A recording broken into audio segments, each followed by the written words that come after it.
जय सूर्य नारायण शक्ति नमः। शुद्ध दर्शन कीजिए, पवित्र दर्शन।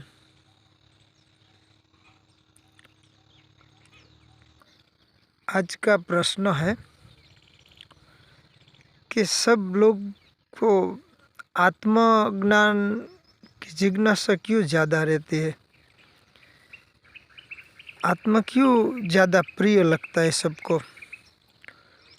आत्मा के पीछे बहुत सभी को आत्मीयता रहती है और उसके पीछे बहुत प्रयत्न करने के बाद कई लोग आत्मा को प्राप्त कर नहीं सकते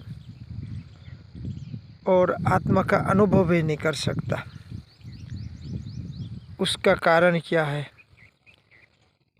आत्मा सबको क्यों प्रिय लगता है, संसार क्यों प्रिय नहीं लगता? हे मेरे आत्मी स्वरूप, आत्मा इसलिए प्रिय लगता है, उसमें सब बोलते हैं आनंद है, आत्मा में सुख है, आत्मा में परमानंद है, आत्मा ऐसा सब बोलते हैं ना। इसलिए सबको लालच रहती है कि साला आत्मा बहुत अच्छा है, सालो आत्मा में रहने। क्योंकि संसार में तो मेरा तेरा, ये ऊंच ये नीच, ये कपट लुचाई सब परेशान हो गया हो ये उसमें संसार में रहते रहते, इसलिए फंस गया ऐसा लगता है।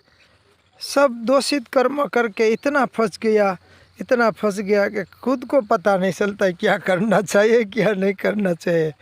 इसलिए आत्मा की खोज में है सब। हे मेरे वाला आत्मीय, एक बार मेरा तेरा ऊंच नीच में सम्यकता प्राप्त करो। संसार को जीतो, सुख को भी जीतो और दुख को भी जीतो, सफलता को भी जीतो और निष्फलता को भी जीतो। सबको समझो उसका परिणाम। सुख है तो सुख को पचाए और दुख है तो उसका कारण शोधिए।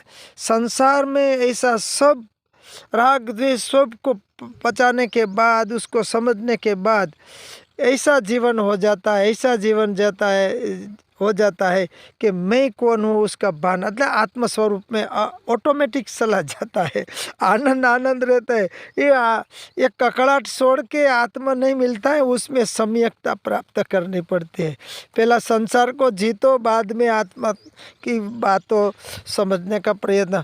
पहला ये मेरा तेरा ऊंचा नीचा ये सब गड़बड़ जो कर दिया है ना, उसको जीतो, उसका प्रयत्न करो, उसको सुधारो, शुद्ध दृष्टि रखो, पवित्र भाव करो, पवित्र विचार करो। मेरा कर्तव्य क्या है, मेरा धर्म क्या है, उसमें रहने का प्रयत्न कीजिए।